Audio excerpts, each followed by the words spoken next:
guys and welcome back to my channel once again. Ngasigi video sidi mayam Andro da chacharubagi video oidoine bako mayam ado hoji akoi Andro da laiba temple do aduda ngahak changai ado mayam video se mathang hapka charage atai kemta chatabodi natte sidagi dum chatlaga yumlom da dum hallani adu mayam nungai bitaragadi aigi video se hoji phawa yengbibagi thank you so much aduga makha tana su adum yengbiyo aduga aiju video adum thagacharake aduga aigi su memory oina lehona baitamaktane aina thagachari se aduga mayam aigi video se nusi bitaragadi like share and subscribe tawa kawbiram gano aduga comment su bibiram moba mayam ado mayam se haidi adum yengen hairaga adi commenti pibase kaya kaino udebako ado comment amam toksanbiramo mayam adogadi aingondasu hena motivate oijagani ado mayam video se dum makha tanai haujarage adum yengbiro aduga like share and subscribe to toksanbiramo mayam.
Ai kilo abo cọc tám lấy rồi.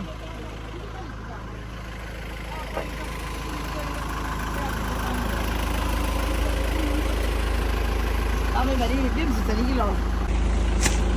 Maru ne ke tham bane ru la ka mat khoi da Thôi adu lấy rồi mà. Ano ko ta te ani ko tani. Maning dah apa lagi? Nai di. Tara ko se kumain do din na. गाड़ी ने खाऊं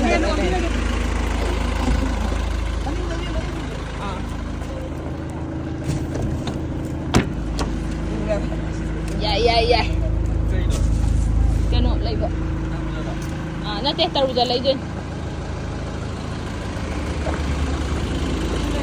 ba sang rồi tập đi rồi đồ tốt lấy kì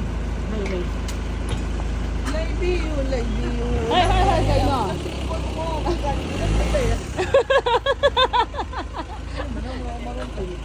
kỳ vua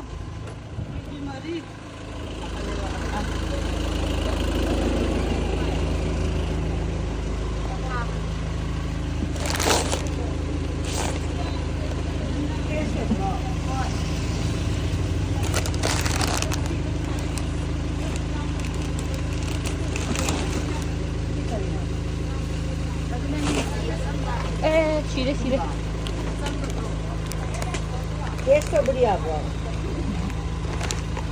Esto बढ़िया रमो ये क्या express okay जैसे ये तो आदत पुनो ना बड़ी नहीं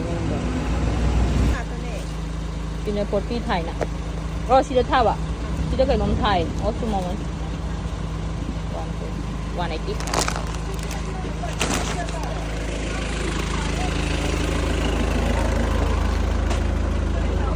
sizzling hot Hey, kau mau mereka bunuh dia mana? ha lassi je tarap di dana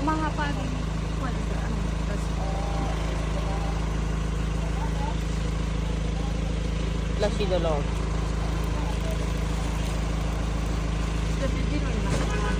Ama. Gari thogeli. Favorite nangi. Yang khai gi lere. Si loi la ai de Doritos ka lassi ga lai bane.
Mori le do sile. Mori ke na pesi. Na te mori le do le ge ba. Ko si ko la kini ba. Adu ti ko sa hum singa sa hum dra ta re. Ide ma cheta ko la do ha ke. Sira. Ke ke na o na na le o le te de. Doritos amdi lere. Flamingo hot. Asida yam yahau bane cornflakes to lay birak. Hey. Ha. Yam lay thare. Kai no khamte. Cornflakes ki type da wa male ho le birora. 60 pi ban. Hong brava. Hawi ma hai ba. Ini pion di sini. Se ka ngau yam hao.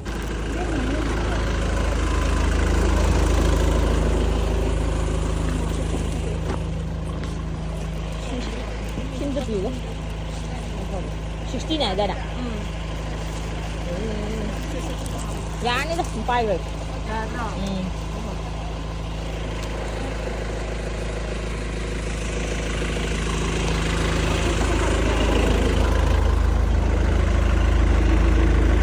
ประมาณเลยเว้ย ลำทางก็ไม่ตัด